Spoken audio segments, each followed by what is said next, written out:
So I'm going to provide a brief timeline of the development of wireless telegraphy, particularly in relation to Marconi. Talk a bit about the 1898 Kingstown Regatta races, which, as I'm sure we all know, are not as important as the races held here in Cork and the connection with the Royal Cork Yacht Club, in whose glorious building we are today, and then provide a general overview of maritime wireless through to the sinking of the Titanic in 1912 and a little bit beyond, and then a little bit of a post-amble about some local connections in terms of Marconi and wireless telegraphy. So, as I'm sure many of you know, Marconi arrived in Britain in February 1896. He had very strong Anglo-Irish connections. His mother was Annie Jemison of the whisky family here in Ireland, and she had quite a few relatives in Britain as well. And he decided to travel to London because at that point, Britain was obviously the centre of the British Empire at the time, but also very much the centre of a massive maritime network. And he decided that that offered a lot more in terms of the commercial potential of wireless telegraphy than his home nation of Italy, although he did develop a close relationship with the Italian Navy and developed wireless telegraphy systems for them. So pretty much as soon as he arrived in the UK, he submitted what is considered to be the world's first wireless patent application. He submitted a first draft application in March 1896, and while that was working its way through the patent office, in summer of 1896 he connected with William Preece at the post office, who was a very powerful individual, and he started demonstrating his wireless telegraphy system to the War Office, that is the British Navy, the British Army, even the Royal Navy and the Board of Trade, doing various demonstrations on Salisbury Plain. Now at this point it was still very much a line of sight wireless telegraphy system, so it sends messages using spark gap systems, sending messages using Morse code, but it was around this time that he started talking to Henry Jackson, who was a captain in the Royal Navy, who has the great prestige of being the first man to send a wireless message from 2 ships. And he suggested that perhaps if Marconi adapted his equipment, it would be quite suitable for maritime purposes, or will be at least better suited. So Marconi started developing a system to be better suited for maritime communication, that it didn't require line of sight connection, for example. Then in July 1897, he got his patent application, was successful, quite a broad patent application. It was essentially a master patent in all but name. And he established the Wireless Signal and Telegraph Company. And this was essentially to exploit his patents, soon to be patents. He was pretty good at doing that. He was quite a litigious individual.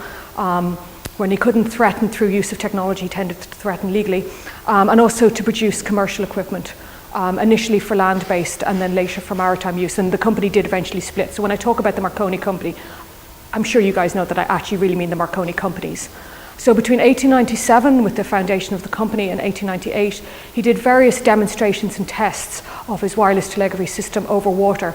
And one of the tests was on this very island between Ballycastle and Rathlin Island up in what is now Northern Ireland.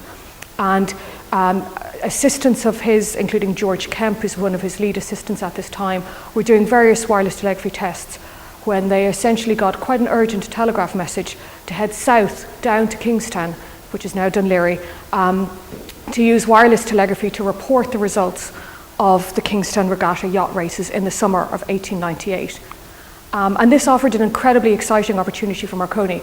A lot of what he was doing was trying to develop the system further and further technically, but he needed to sell it commercially. And one way of selling it commercially and to demonstrate its potential was to essentially get as much publicity as possible. And the publicity potential for the Kingstown yacht races, both for the newspaper companies who he was going to be reporting the results for not quite in real time, but not far off it, in pretty near real time. It was a sort of a combined win-win situation in terms of the publicity potentials for both. So in early July 1898, Marconi's chief assistant, George Kemp, it's quite confusing, he actually has 2 assistants, one Kemp without an E and one Kemp with an E, so it's always good to check which one it is, along with his assistants, Edward Glenville, who was actually a local guy. He was a Trinity College Dublin graduate and he'd grown up in Blackrock.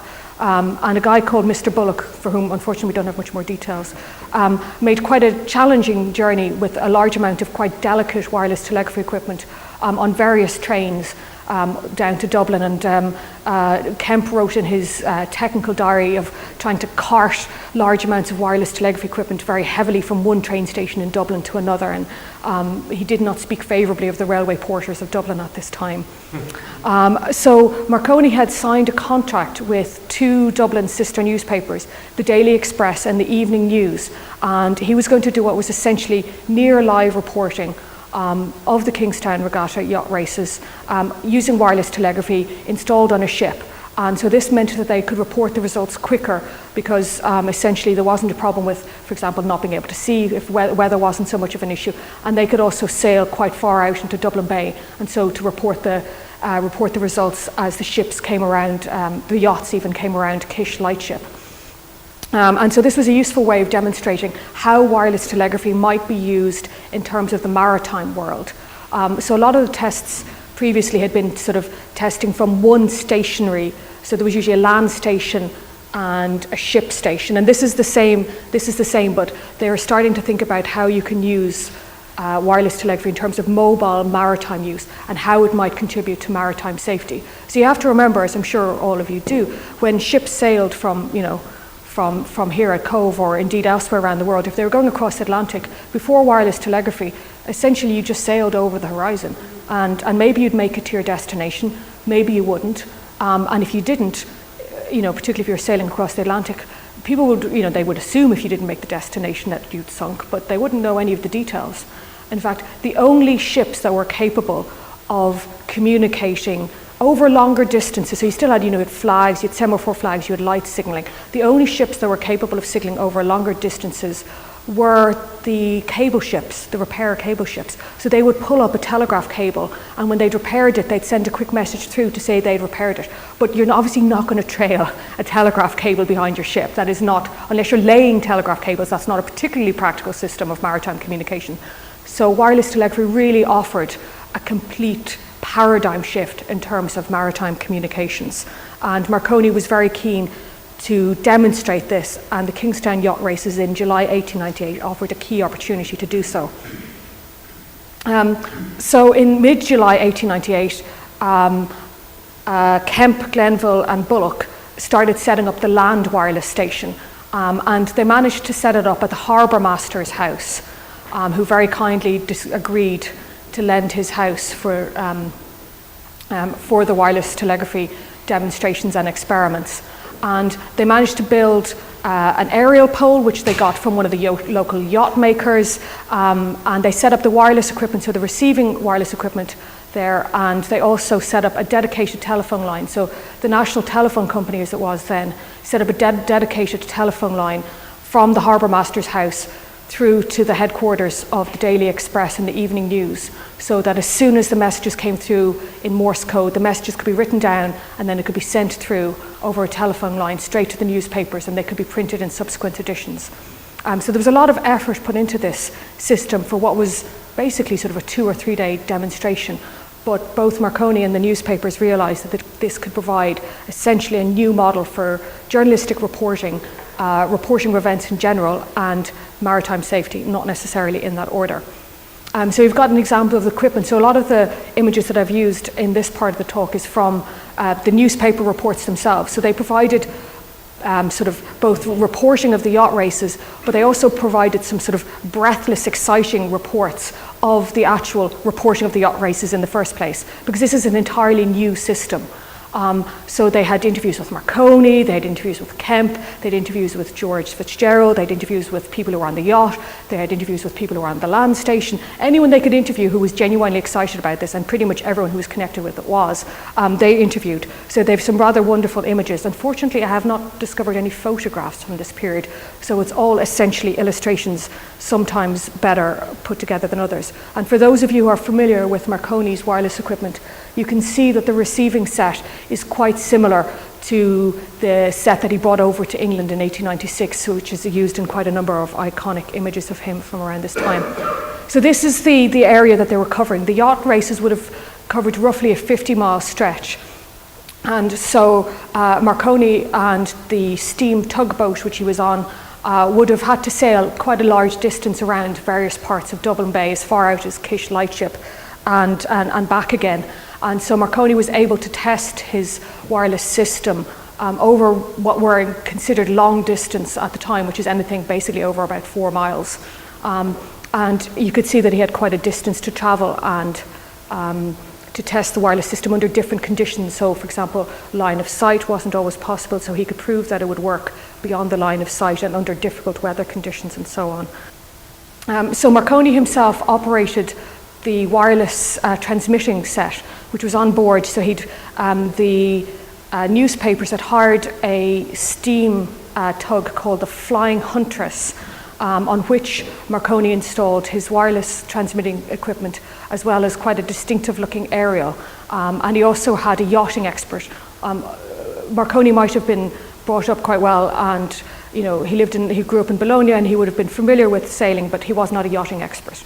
So they had a yachting expert on the bridge of the ship who would report the results, and then that would be sent with the wireless transmitting equipment via Morse code to the land station back at Kingstown, and then on to the telephone at the newspaper headquarters, and then printed in increasingly numbers of editions of the newspaper.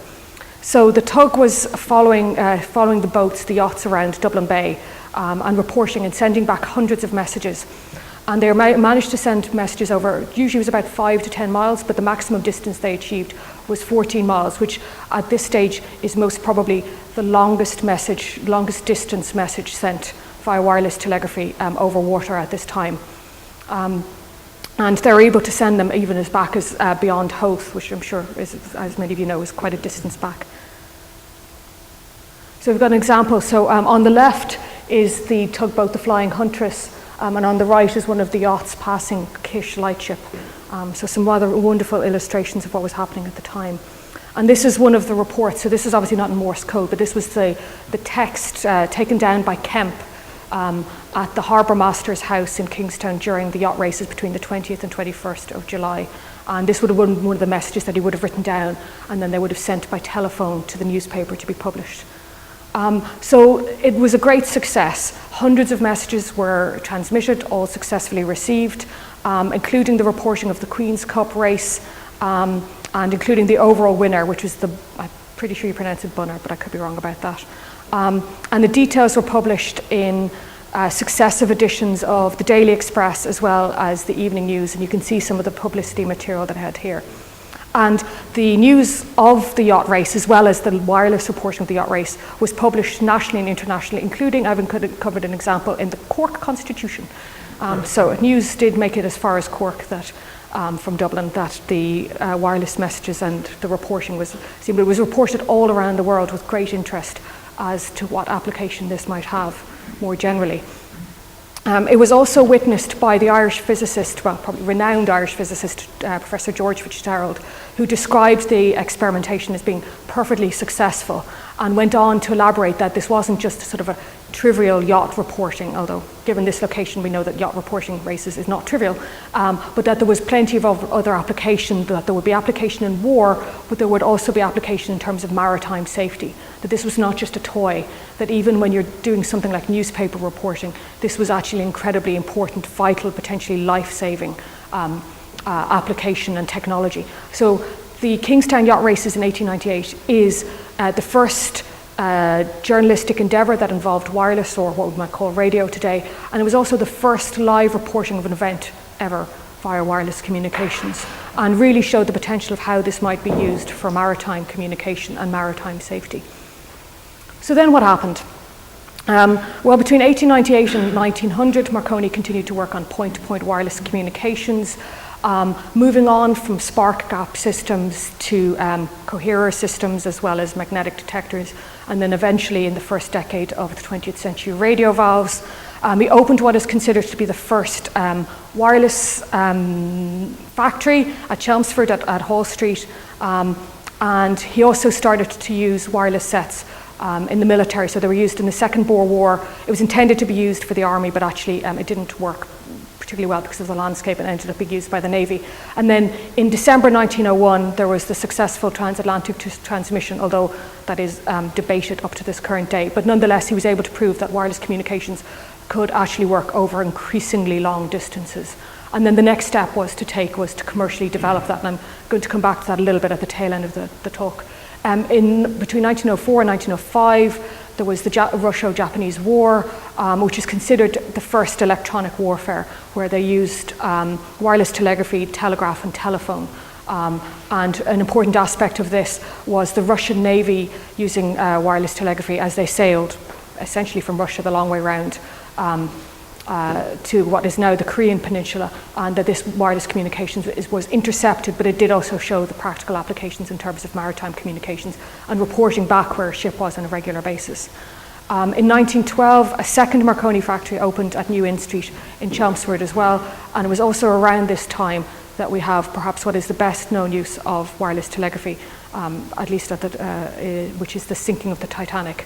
So I'm sure I don't need to tell many of you about the RMS Titanic. So it was one of the 3 sister ships developed by the White Star Line starting in 1908. The keel was laid in 1909 in Belfast at the Harland and Wolff shipyards. I haven't had a chance to be there, but I gather that the drawing office is now a restaurant and a hotel, the Harland and Wolff drawing office. I'm quite tempted, I have to admit, to have a visit there when next I'm there. And obviously we have the Titanic Centre here, but there's also a wonderful one in Belfast. I don't work for the Belfast Tourist Centre, but I feel like they do owe me a certain amount of money. But it was the largest maritime vessel of the time, and unsurprisingly, given its size and its importance to the White Star Line and the number of passengers which were going to be on board at full capacity, it was over 3,000. It had the most up-to-date wireless system. So you can see some rather wonderful photographs of the Titanic heading out from Belfast in 1912. So it was the largest man-made moving object at the time, 45,000 gross registered tons, 11 decks high with 8 decks for passengers, and quite an ingenious system if it had worked for potentially preventing the boat sinking from collision, but it obviously didn't work. You can see here, I can't point, you can see here at the top the part of the wireless aerial which stretches between the 2 top masts, and you can actually see, if you look at some of the historic photographs of the time, they sometimes essentially Photoshop that out of the images because they think it doesn't look tidy, but nonetheless it had an incredibly powerful wireless system, probably the most powerful maritime wireless, like ship-based wireless system of the time. It had the highest standards of technology and also the highest standards of luxury, so state-of-the-art facilities. There was rowing machines, there was gyms, there was restaurants, there was all sorts of stuff. And as I've said before, the most powerful wireless apparatus available at the time. Now, there's only one surviving image of the wireless room on board Titanic, unsurprisingly taken by Father Brown as he got off the ship here at Queenstown. Unfortunately, it's doubly exposed, but you can at least see some of the systems. You can see the induction coil over here, which would have been used, and you can see one of the wireless operators. It's probably Harold Bride, but we're not entirely sure. And for those of you who are interested, here's the technical system. So by now, most of the maritime wireless systems were using what was called the magnetic detector, which was actually based on research that Edward Rutherford did when he came to the UK first, when he came to Cambridge around 1896. There's an interesting story behind that if anyone wants to ask about that in the questions. So an incredibly powerful system capable of transmitting over 500 miles depending on whether it was daytime or nighttime. And around this time, a lot of the vessels which were going on the transatlantic route and indeed elsewhere would have had wireless systems. So you didn't need to transmit all of the way across the Atlantic. You just needed to do what was essentially what we call today an ad hoc wireless system, so that you could hop from one ship to another all the way across. And that's essentially what the Titanic was capable of doing. So in January 1912, the Titanic was assigned the call sign MUC. So traditionally, Marconi wireless installations on ships began with the call sign M. And later, call signs beginning with M became a British call sign. And then it was changed to MGY, which was transferred from the US vessel, the Yale. On the 2nd of April 1912, the equipment was delivered for the first time for trials, and the 2 Marconi wireless operators, Philip and Bride, spent the day completing the installation and adjusting the equipment. The following day, the equipment was adjusted and working correctly, and they were able to exchange messages with coast stations at Tenerife, over 2,000 miles away, and Port Said at 3,000 plus miles. So an incredibly powerful system. It would work at slightly, as I said before, slightly lesser distances depending on atmospherics and whether it's daytime or nighttime. So on the 10th of April, they don't have much time between the testing of the wireless system and when they launch, is sailing day. So they conducted the final testing of the equipment and arranged for a continuous wireless watch for the voyage. So given that the Titanic was the largest vessel in the seas at the time, they were able to have a 24-hour wireless watch, but that was quite uncommon. Most of the vessels at the time, if they had wireless equipment, would have had a single wireless operator, and obviously that wireless operator would have had to sleep, and that's obviously something that comes to the fore during the sinking. So they would have rented equipment from the Marconi company. The Marconi company didn't sell equipment, they rented it. It was quite a lucrative way of obtaining income. And you can see the type of system they had. So on the left, you've got an example on the Olympic, so that's quite a similar setup. On the right is Jack Phillips, the more senior of the two wireless operators on board. So what kind of wireless service do they offer? Well, this is a commercial endeavour. Both the Marconi company and White Star Line is there to make money out of the wireless systems. It's not just for maritime safety, it is also a commercial endeavour. So there was congratulatory messages sent to Captain Smith, and there was also a number of passenger messages that were sent. So in the same way that, I don't know, maybe today you might take a picture of you and send it via WhatsApp to your friends to say you've gone to some glorious, important location.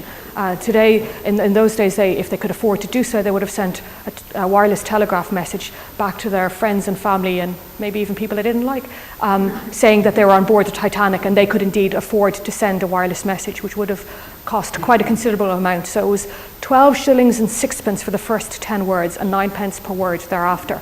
So this was something that pretty much only the first-class passengers would have been able to afford to send. They would have also had maritime administration messages, so weather messages and, unsurprisingly, ice warnings. But their priority was indeed to get the messages backwards and forwards for passengers, essentially to make money. So this is the final photograph of Titanic as she departs, coming here out of Queenstown, and again, that's from the Father Brown collection. So rather, well, I suppose now it appears a rather tragic image, unfortunately. So, at 11:40 p.m. local time on the 14th of April 1912, the Titanic hits an iceberg in the Atlantic. I won't get into discussions on that. There's a lot of material if people are interested into how that happens in the background to that. About 30 minutes later, which is quite surprising, they send out their first distress signal. So around this time, there was a lot of discussion about standardization. Wireless telegraphy is so new, they need to have a form of standardization. There'd been 2 international radio telegraphic conferences. If you want to know more about that, try chapter 5 and chapter 6 of my PhD thesis, and you will learn more than you ever needed to know about international radio telegraphic conferences. But nonetheless, the first distress signal they sent out was CQD, which was a traditional British one. So CQ is all stations and D is distress. And this would have been a traditionally British distress signal. So there was CQD was the British one, SOE was originally the German one, I think there was NC something was the US one. But they'd standardized these to SOS. And they sent, anyway, but nonetheless, their first message was CQD, this is MGY, which is their call sign, and gave a position. It turns out their position wasn't quite right, but nonetheless, they sent out the first distress signal. And then they send out a second one shortly after, which is CQD, SOS, giving their position again. Require immediate assistance, come at once, we struck an iceberg, sinking. Now, this is the first time that they use SOS, but it's not the first time that SOS was used. I know there's that sort of urban myth that you have to myth bust every time you give a talk about Titanic. Titanic was not the first time to use SOS. It was probably the SS Republic in 1909, but it's hard to document things around this time.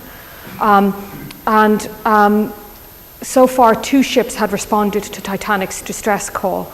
They included the Frankfurt, which was nearly 170 miles away, and their sister ship, the Olympic, nearly 500 miles away. So they're sending out a distress signal essentially in all directions to whatever ship will pick it up. But given that their wireless set is quite powerful, it's being picked up by ships all around the Atlantic, ships that are far too far away to be able to help. But essentially the Atlantic starts becoming almost like a wireless relay network as the message goes around and around, as people try and find out what happened. And it's here that almost the publicity about the Titanic being unsinkable stands against it, because some of the messages indicate that people don't believe that this is happening. And in fact, you can see here, the Carpathia says, "I say, old man, do you know where there's a batch of messages coming through for you from Cape Cod?" Because up to this point, the Titanic had been sort of, their priority was to get commercial messages as soon as possible. And they reply, "CQD, CQD." And the Carpathia quickly picks up what's happening and says, "Shall I tell my captain?"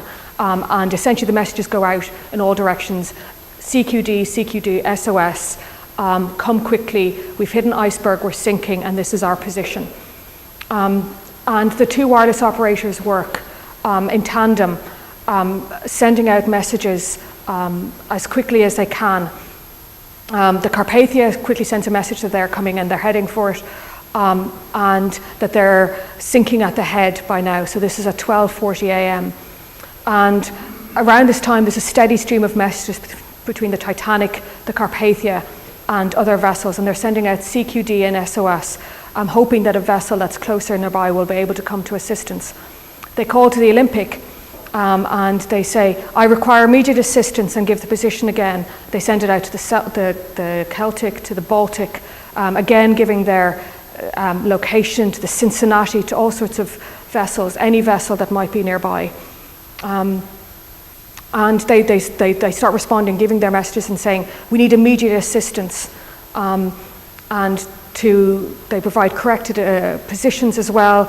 The Virginian at this point, which is relatively nearby, calls but gets no response. So they're trying to send messages backwards and forwards while they're also receiving messages as well.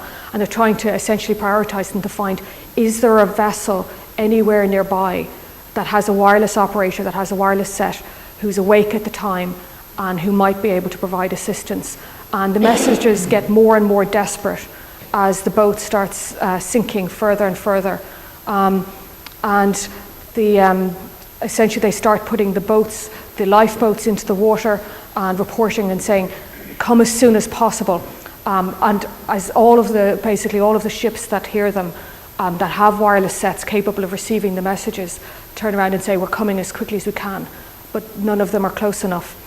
And by 1:40 a.m., I'm sure you can read the messages, they've got communication between the Olympic and the Titanic. And the Olympic says, "We're lighting up our boilers. We're coming as quickly as possible." We actually have a copy here of the message.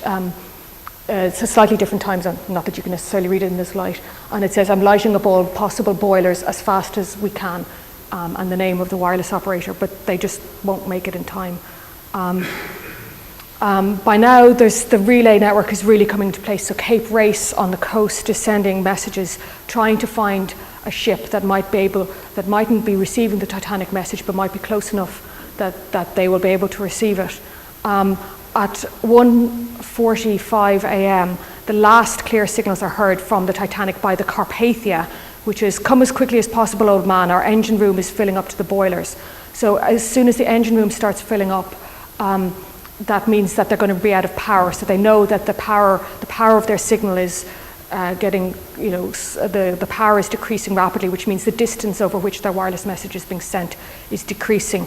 And it's around this time that their messages start to become unreadable from the various ships that are capable of receiving them. They also get a little bit rude, which is the message to the Frankfurt, "You are a fool, something, something, something," and keep out. So there was a problem that the wireless sets they were using at the time were quite powerful, but you had major problems with interference. And so if a wireless set nearby was operating, it might interfere with the messages either coming from the Titanic or going to the Titanic. So they're essentially trying to keep the airwaves clear as much as possible, even though there's this ad hoc network, to try and find that one vessel that has a wireless operator close enough to be able to do something. By 1:55 a.m., Cape Race says to the Virginian, "We have not heard from Titanic for about half an hour. Her power may be gone." But nonetheless, by 5 minutes later, the Virginia is able to hear the power very, very slightly. And at 2:10, they hear 2V signals, which is usually a way of either clearing the wave, saying I'm about to send quite an important message, or a last ditch attempt to send some kind of wireless message out. And essentially Phillips is adjusting his transmitter, so the more senior of the two wireless operators, to compensate for the dying power supply from the engine room, which is rapidly flooded. So finally, sometime between 2:15 and 2:25 a.m., on the 15th of April 1912, the final wireless message is sent from the Titanic to Carpathia. SOS, SOS, CQD, we are sinking fast. Passengers are being put into boats, Titanic. And that's the last message that is sent from Titanic before she sinks. But there's an aftermath. So the following, a few hours later, the Olympic sends a message to the owners of the White Star Line saying, have not communicated with Titanic since midnight. And there was a lot of confusion around what had happened. Some of the initial newspaper reports said that the Titanic was being towed towards the east coast of the United States, and everyone was fine because of all of these wireless messages going backwards and forwards. And there was a bit, as we have today sometimes when there's news reporting, people weren't necessarily quite clear. But by 8:55, the Carpathia replied to the Baltic saying, I'm proceeding to Halifax or New York, full speed. You had better proceed to Liverpool, have about 700 passengers on board. So they're communicating to the Baltic that they have picked up all survivors. There are no other survivors. So about 1,500 passengers and workers on board went down with Titanic. However, 700 did survive. And that was pretty much entirely due to wireless communications. Without that, they would have been in lifeboats in the mid-Atlantic and most probably would not have survived. So the Carpathia headed for New York and arrived there at 9 o'clock on the evening of April 11th and had 705 survivors on board, including Harold Bride, who had survived, the wireless operator. And he went on board Carpathia, and their wireless operator had been operating continuously. So he took over, and he operated so badly that he operated continuously, basically doing a relay with the wireless operator on board the Carpathia, to the point that he had pretty severe problems with his hands because he'd been tapping the Morse key for probably about 24 hours straight, and obviously the stress of sinking. And you can see an example of the message from the Carpathia to the Olympic sent around the time of the sinking.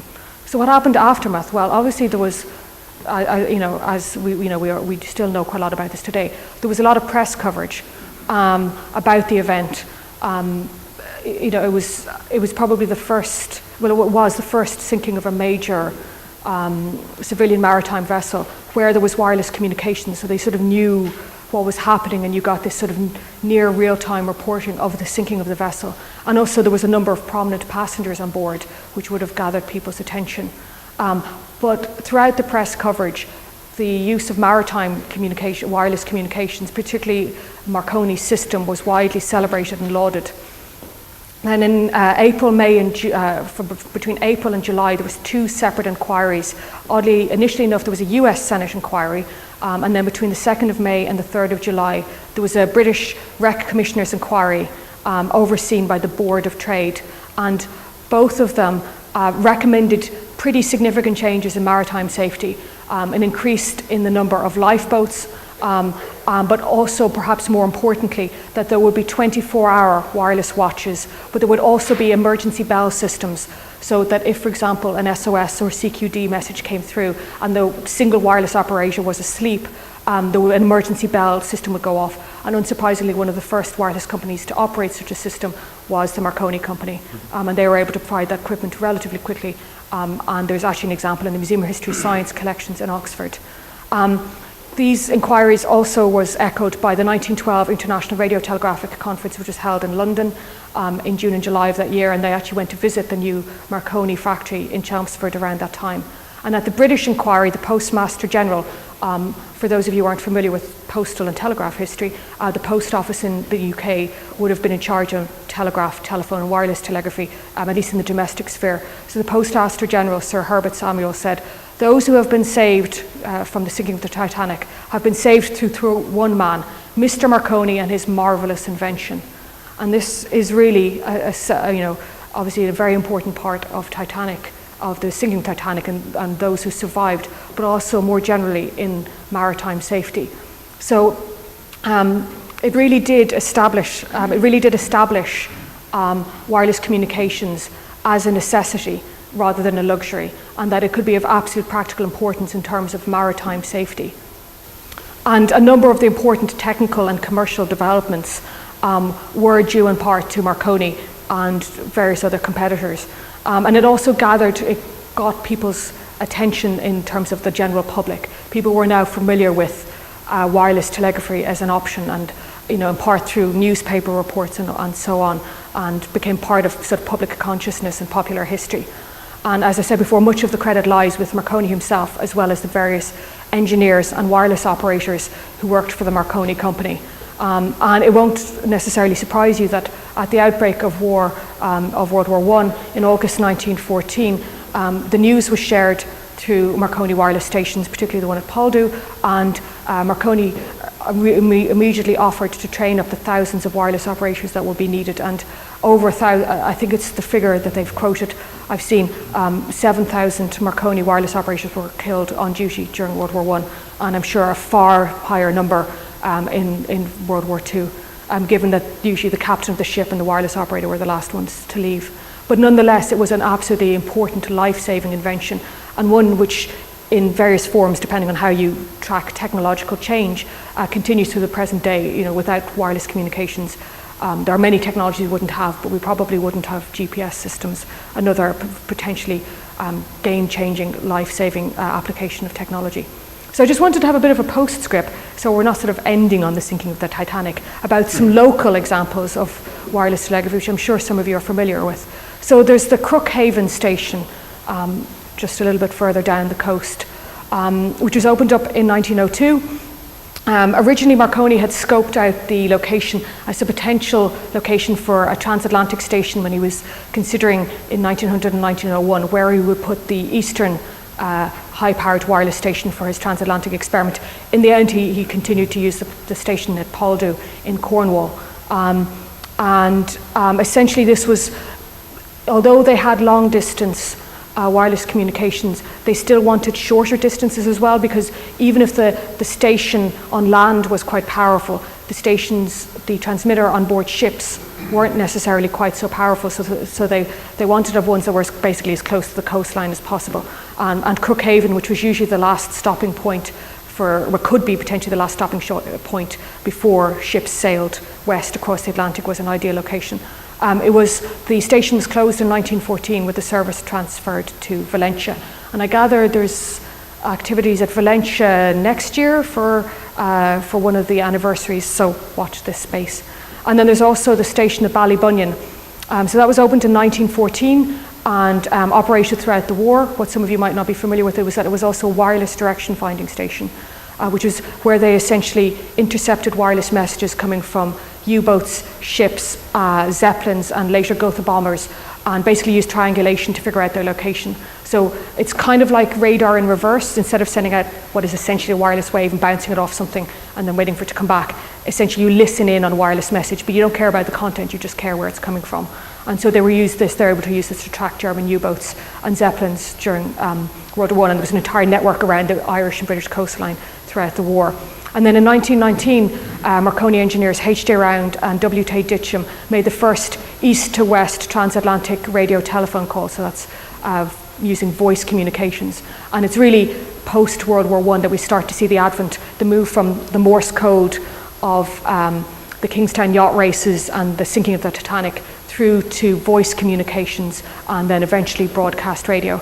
And the Ballybunion station closed down sometime between 1922 and 1923 during the Civil War. So that's a fairly quick flying history of maritime wireless communications from about 1896 to just after the First World War. I'm very happy to answer questions or if there's anything else you want to hear about. Most of the material has come from the University of Oxford, the Bodleian Library's Marconi collections, which is absolutely incredible. It's just an incredibly useful and interesting resource. I've been lucky to have a fellowship there, and if any of you make it across to Oxford, I can highly recommend a visit, although you will need to bring a form of ID. But if you've got any questions, I'm happy to answer them. And again, if you're too shy to ask a question, my email address and my Twitter account is there. So thank you very much.